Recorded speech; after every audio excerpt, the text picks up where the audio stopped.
Баршаңызға қайырлы күн. Бүгін сіздермен Айгерім. Бүгін сіздермен сүтті қыз тортының рецептімен бөлісетін боламын, яғни молочная девочка. Сіздерге ұсынатын рецептім өте оңай әрі дәмді болып шығады. Видео рецепті соңына дейін көруге кеңес беремін. Ең алдымен тортымыздың коржын жасаймыз. Сол үшін бізге 2 жұмыртқа, сары май және сгущенка керек болады. Осы үшеуін біріктіріп, миксердің көмегімен араластырып аламыз.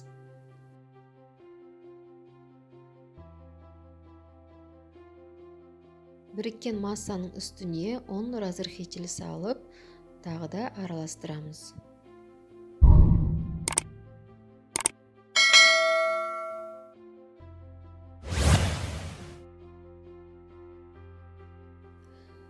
Дайын болған қамырымыз осындай сұйық күйде болады.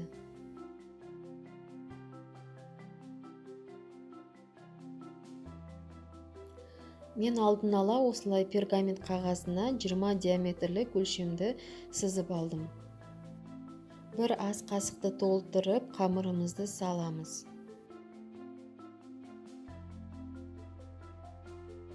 Спатуланың көмегімен осылай шеңбердің ішіне айналдыра қамырымызды жағып шығамыз.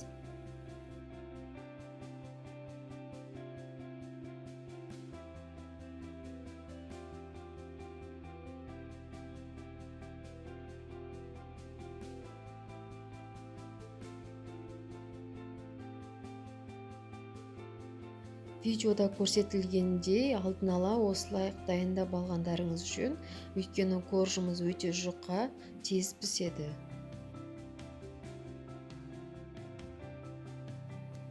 Ендігі кезекте торттың кремін дайындаймыз. Ол үшін бізге творожный сыр, сливки, сахарный пудра, осы үшеуін миксердің көмегімен біріктіріп, араластырып аламыз.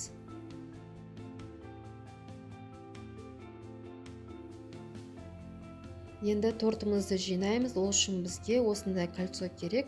Тортымыз бір келкі жиналу үшін және ацетатная пленка. Коржымызды салып, үстіне 3 ас қасықтай кремімізді салып, айналдыра жағып шығамыз.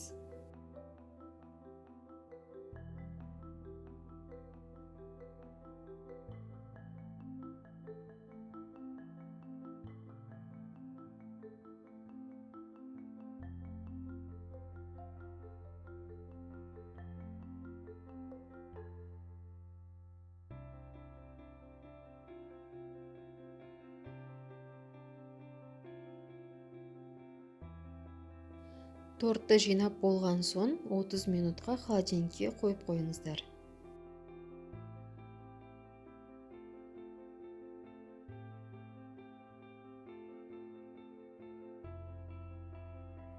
Тортты холодильниктен алдым.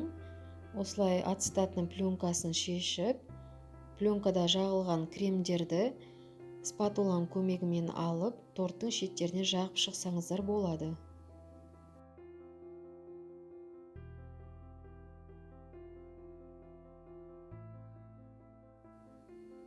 Кремді жаққан кезде міндетті түрде астынан жоғарыға қарай көтеріп жағыңыздар. Сонда торттарыңыз біркелкі, түзу, өз формасында әдемі тұрады. Енді тортымыздың сыртын вафельный крошкамен қаптап шығамыз.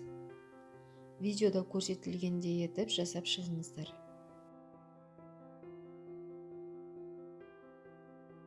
Тортты өз қалауларыңыз бойынша әрлеп шықсаңыздар болады.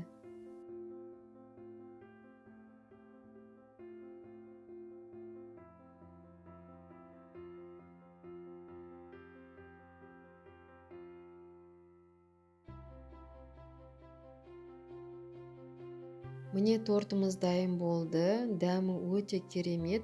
Міндетті түрде осы мен ұсынған рецептпен жасап көріңіздер. Менің каналыма тіркеліп, лайк, комментарий қалдыруды ұмытпаңыздар. Алдағы уақытта сіздермен құрамы өте жеңіл торттардың рецептімен бөлісетін боламын. Видеоны соңына дейін көрген үшін рахмет.